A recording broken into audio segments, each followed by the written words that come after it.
നമസ്കാരം, welcome back to Indo-Italian dishes. ഇന്ന് മറ്റൊന്നുമല്ല, ഓണം സ്പെഷ്യൽ ശർക്കര വരട്ടി. അതെങ്ങനെയാണ് ഉണ്ടാക്കുന്നത് നോക്കാം. പലരും പറയാറുണ്ട് ശർക്കര വരട്ടി ഉണ്ടാക്കി കഴിഞ്ഞ് കഴിയുമ്പോൾ അത് തണുത്തു പോയതായിട്ട് കാണുമെന്ന്. പക്ഷെ തണുത്തു പോകാതെ എങ്ങനെയാണ് തണുത്തതുപോലെ ഇരിക്കാതെ ശർക്കര വരട്ടി ഉണ്ടാക്കിയെടുക്കുന്നതെന്ന് നോക്കാം. അതിന് ഒന്ന് രണ്ട് ടിപ്സ് ഉണ്ട്, അത് ഞാൻ കാണിച്ചു തരാം. അതിനകത്ത് ഈ വീഡിയോയിലേക്ക് നമുക്ക് അതെങ്ങനെയാണ് റെഡിയാക്കി എടുക്കുന്നതെന്ന് കാണാനേ നമുക്ക് ഈ വീഡിയോയിലേക്ക് പോകാം. ഏത്തക്ക ചിപ്സും ചക്കര വരട്ടിയും ഉണ്ടാക്കുന്നതിനായിട്ട് ഞാൻ കുറച്ച് ഏത്തക്ക, പച്ച ഏത്തക്ക റെഡിയാക്കി വെച്ചിട്ടുണ്ട്. ഇനി ഇതിന്റെ തൊലി പൊളിച്ചെടുക്കണം. ഇതുപോലെ പൊളിച്ച് വൃത്തിയാക്കി എടുക്കണം. അതിനുശേഷം വേണം നമ്മൾ ഇത് ചെയ്യുന്നത്. അപ്പം ആദ്യം ഇതിന്റെ ഇത്രയും ഏത്തക്ക രണ്ടെണ്ണം ഞാൻ പൊളിച്ചു വെച്ചു. ഇനി ഇരിക്കുന്ന ബാക്കി ഏത്തക്കായുടെയും തൊലി ഇതുപോലെ തന്നെ പൊളിച്ചെടുക്കാം. അപ്പൊ തൊലി പൊളിച്ചെടുക്കാൻ വേണ്ടിയിട്ട് ഞാൻ രണ്ട് ചെറിയ ഗ്ലൗസ് ഇട്ടു, കാരണം കയ്യിലില്ല. ഈ ഏത്തക്കായുടെ കറ വരാതിരിക്കാൻ വേണ്ടിയിട്ട്. അപ്പൊ നമുക്കിത് പൊളിച്ചെടുത്തിട്ട് ഇതിന്റെ ആ ഡാർക്ക് സ്കിൻ അങ്ങ് കളഞ്ഞിട്ട് പൊളിക്കുവാണെന്നുണ്ടെങ്കിൽ നമുക്ക് ഈസി ആയിട്ട് അത് പൊളിച്ചെടുക്കാൻ പറ്റുമേ. ഇനി നമുക്ക് ഈ ഏത്തക്ക എടുത്തിട്ട് ഇതിനൊന്നും വരഞ്ഞ് ഇതിന്റെ തൊലി പൊളിച്ചെടുക്കാം.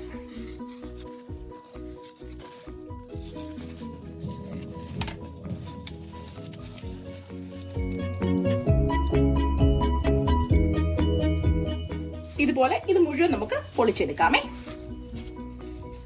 നമ്മൾ ഈ തൊലി പൊളിച്ചു വെച്ചിരിക്കുന്ന ഏത്തക്ക വെച്ച് നമുക്ക് ശർക്കര വരട്ടി ഉണ്ടാക്കാം. ശർക്കര വരട്ടി ഉണ്ടാക്കുന്നതിനായിട്ട് ഏത്തക്ക ഇങ്ങനെ നമ്മൾ തൊലി പൊളിച്ച ഏത്തക്കയുടെ മേൽഭാഗം കട്ട് ചെയ്ത് മാറ്റിയിട്ട് ഇനി നമ്മൾ ഇങ്ങനെ വിരിക്കുന്ന ഏത്തക്ക ഇങ്ങനെ നടുവേ കീറി വെച്ചു.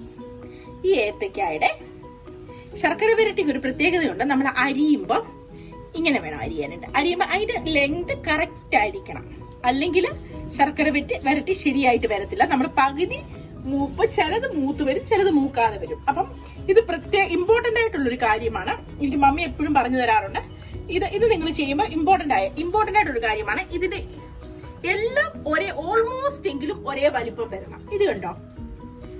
ഇല്ലെങ്കിൽ നമ്മൾ എണ്ണയിലിട്ട് വറക്കുമ്പോ കുറച്ച് എണ്ണം മൂക്കും, കുറച്ചെണ്ണം മൂക്കത്തില്ല. അപ്പൊ അത് വരാതിരിക്കാനായിട്ട് ഇതുപോലെ നമുക്ക് ഇതെല്ലാം അരിഞ്ഞെടുക്കാമേ.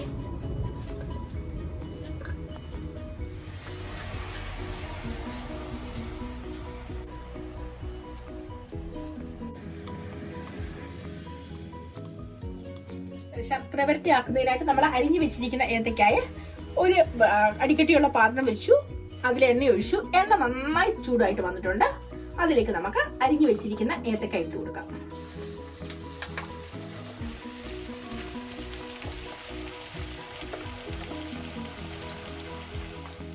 ഇതാണ് ഇതിന്റെ മൂപ്പ് പരിവമേ. ഇപ്പൊ ഒരു ട്രിപ്പ് നമ്മൾ വറുത്ത് കോരിട്ടുണ്ട്.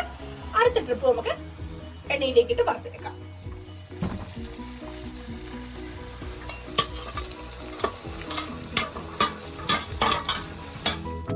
അപ്പം സെക്കൻഡ് ട്രിപ്പ് നമ്മൾ ഇതുപോലെ തന്നെ വറുത്തെടുത്തു.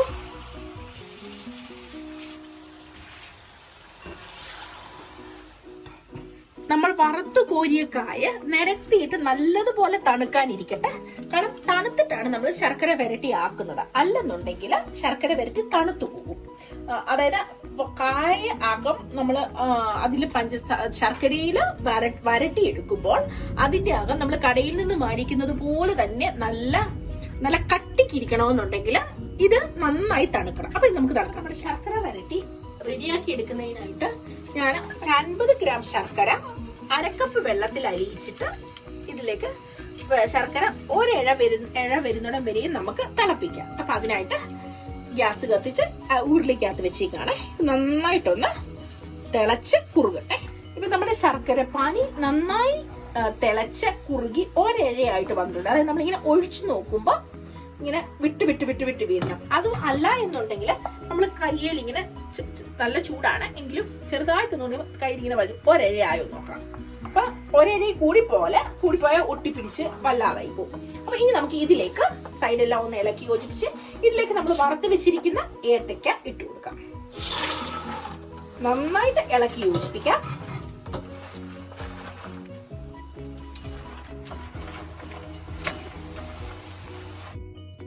ഇതിലുള്ള ശർക്കര മുഴുവൻ ഈ കായിൽ നന്നായി പിടിക്കുന്നിടം വരെ ഇത് ഇളക്കി യോജിപ്പിക്കുക. ഇതിപ്പോ പരുവത്തിന് ആയിട്ട് വന്നിട്ടുണ്ട്. പക്ഷെ ഗ്യാസ് നിർത്തരുത്. ഇപ്പം പിന്നെ നന്നായി ഇളക്കി യോജിപ്പിച്ചുകൊണ്ടിരിക്കുക. കുറച്ചും കൂടെ വെള്ളമയം ഇതിലുണ്ടല്ലോ, ആ വെള്ളമയം മുഴുവൻ പറ്റി നല്ല കുഴമ്പ് പരുവത്തിലാവും. ഇത് തണുത്തു പോകത്തൊന്നുമില്ല കേട്ടോ ഇങ്ങനെ കിടക്കുന്നത് കൊണ്ട്. ഇപ്പൊ ബിഗിനേഴ്സിനൊക്കെ ഇത് ബുദ്ധിമുട്ടായിട്ട് തോന്നും, അയ്യോ ഇത് തണുത്തു പോകുമല്ലോ ഇതിൽ വരുമ്പോൾ. ഒരിക്കലും ഇല്ല. നന്നായിട്ട് ഇളക്കി യോജിപ്പിച്ചു. ഇനി നമുക്ക് ഇതിലേക്ക് ബാക്കി കൂട്ടുകൾ ചേർക്കാം. അതിന് പ്രധാന എക്സാമ്പിൾ ആണ് നമ്മുടെ ഇരിക്കുന്ന തടിത്തവിയെ ഇത് ഒട്ടിപ്പിടിച്ചിരിക്കുന്ന കണ്ടോ, അതാണ് ഇതിന്റെ കണക്ക്. ഇത് കാരണം സാധാരണ നമ്മൾ ഇളക്കി കഴിയുമ്പോൾ അത് താഴോട്ട് വീഴരുത്. ഇനി ഇതിലേക്ക് നമ്മൾ എടുത്തു വെച്ചിരിക്കുന്ന ഏലക്കപ്പൊടി 2 ടീസ്പൂൺ ഇട്ട് കൊടുക്കാം. ഇതാണ് ഇതിന്റെ ഫ്ലേവർ കൊടുക്കുന്നത്. ഏലക്കപ്പൊടി നന്നായിട്ട് 2 ടീസ്പൂൺ ഏലക്ക പഞ്ചസാര ചേർത്ത് പൊടിച്ചു വെച്ചത് ഇട്ട് കൊടുത്തു. ഏലക്ക ഇട്ട പൊടി ഒന്ന് നന്നായിട്ട് ഇളക്കി യോജിപ്പിക്കാം.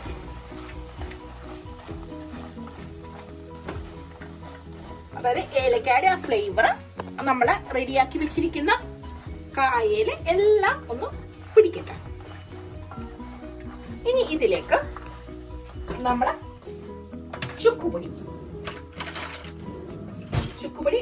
1/2 ടീസ്പൂൺ ചുക്കുപൊടി ഇട്ട് കൊടുക്കാം. ചുക്കുപൊടിയുടെ ഒക്കെ ടേസ്റ്റ് നന്നായി മുമ്പോട്ട് നിൽക്കണം. എങ്കിൽ മാത്രമേ നമ്മൾ ഉണ്ടാക്കുന്ന ശർക്കര വരട്ടിക്ക് യഥാർത്ഥ കടയിൽ നിന്ന് വാങ്ങിക്കുന്ന ആ ശർക്കര വരട്ടിയുടേതായത് ആ ടേസ്റ്റും മണവും ഒക്കെ വരത്തുള്ളൂ. ഈ പരുവാകുമ്പോഴത്തേക്കിന് ഇപ്പൊ നിങ്ങൾക്ക് മനസ്സിലായിക്കോണമെന്ന് വിചാരിക്കുന്നു. ഈ പരുവാകുമ്പോൾ നമുക്ക് ഗ്യാസ് അങ്ങ് ഓഫ് ചെയ്യാം. ഇനിയുമാണ് ഇതിന്റെ ഫൈനൽ ടിപ്സ്. ഒഴിഞ്ഞുള്ള ജീരകപ്പൊടി കൂടി ഇട്ട് കൊടുക്കുക. എല്ലാവരും ജീരകപ്പൊടി ഇടാറില്ല, പക്ഷെ എന്റെ മമ്മി ഇടും. അതുകൊണ്ട് ഞാനും ജീരകപ്പൊടി ഇടുന്ന. മമ്മി ഇങ്ങനെ കാണിച്ചു തന്നിരിക്കുന്നത് എനിക്ക്.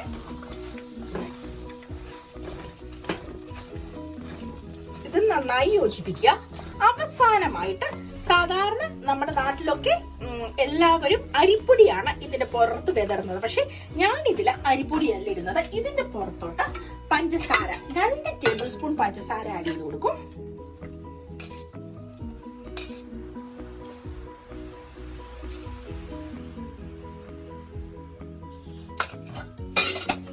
ഇനി നമുക്കിത് നന്നായി ഇളക്കി യോജിപ്പിക്കാമേ. ഇതിലിടുന്നത് ഈ ശർക്കര വരട്ടി ഒന്നൊന്നേല് പിടിക്കാതിരിക്കാൻ വേണ്ടിട്ടാണേ. ഇനി നമുക്കിത് ഇതിപ്പോ ഞാൻ ഗ്യാസ് ഓഫ് ചെയ്തു. ഇനി ഇത് നമുക്ക് നന്നായി തണുത്ത് കഴിയുമ്പോൾ ഇത് നമുക്ക് ഒരു പാത്രത്തിലേക്ക് മാറ്റാം. ഇനി നന്നായി തണുക്കാനിരിക്കട്ടെ. ഇപ്പൊ നമ്മളുടെ ശർക്കര വരട്ടി നല്ല റെഡി ആയിട്ട് വന്നിട്ടുണ്ട്. അത് കുറച്ച് ഞാൻ സെർവിംഗ് പ്ലേറ്റിലേക്ക് മാറ്റി. ഇതിപ്പോ ഓണത്തിന് ഉപയോഗിക്കാൻ പറ്റുന്ന നല്ല സൂപ്പർ ശർക്കര വരട്ടി. ഇതെല്ലാവരും ഞാൻ ഈ പറഞ്ഞ മെത്തേഡിൽ വരുവാണെങ്കിൽ നല്ല ക്രിസ്പി ആയിട്ട് വരും. നല്ല കട്ടിയായി. ഞാനും പറയാറുണ്ട് ഇത് ഉണ്ടാക്കി കഴിഞ്ഞ് കഴിഞ്ഞാൽ ഞെങ്ങി പോകും. പക്ഷെ നല്ല ക്രിസ്പി ആയിട്ടുള്ളതായിട്ടാണ് വന്നിരിക്കുന്നത്. അത് ഒരേ കനത്തിൽ തന്നെ അരിഞ്ഞതുകൊണ്ട് കറക്റ്റ് ആയിട്ട് വന്നിരിക്കുന്നത്. ശർക്കര വരട്ടി ഇതുകൊണ്ട് ഈ ശർക്കര വരട്ടി ഒരെണ്ണത്തെ ഒട്ടാതാണ് ഇരിക്കുന്നത്. അത് എന്തുകൊണ്ടാണെന്ന് അറിയാമോ? നമ്മൾ ലാസ്റ്റ് പഞ്ചസാര ഇട്ട് ഇളക്കിയത് കൊണ്ടാണ് ഇത് ഒട്ടിപ്പിടിക്കാത്തത്. സാധാരണ ചില ശർക്കര വരട്ടി ഒന്നൊന്നേൽ ഒട്ടിപ്പിടിച്ചിരിക്കുമല്ലോ. ഇതുകൊണ്ട് ഓരോന്നും വിട്ടായിരിക്കുന്നത്. അപ്പൊ നിങ്ങൾ എല്ലാവരും ഈ മെത്തേഡിൽ ഒന്ന് ട്രൈ ചെയ്ത് നോക്കിക്കേ. സൂപ്പർ ആയിട്ട് ശർക്കര വരട്ടി റെഡി ആയിട്ട് വരും. അപ്പം ഇന്നത്തെ വീഡിയോ എല്ലാവർക്കും ഇഷ്ടമായി എന്ന് വിശ്വസിക്കുന്നു. ഇഷ്ടമായിട്ടുള്ളവർ ഈ ചാനൽ ഇത് ലൈക്ക് ചെയ്യാനും ഷെയർ ചെയ്യാനും സബ്സ്ക്രൈബ് ചെയ്യാനും മറക്കല്ല. നിങ്ങൾ സബ്സ്ക്രൈബ് ചെയ്യുന്നത് കൂട്ടത്തിൽ ആ ബെല്ലൈക്കൺ ഒന്ന് അമർത്തിയാൽ ഞാൻ വീഡിയോ ഇടുമ്പോൾ തന്നെ നിങ്ങൾക്ക് കാണാൻ പറ്റുന്നതാണ്. അപ്പം ഇതുപോലെ നല്ല വെറൈറ്റി ആയിട്ടൊരു വീഡിയോയുമായി ഞാൻ ഇനിയും വരും. Take care, stay tune, bye bye.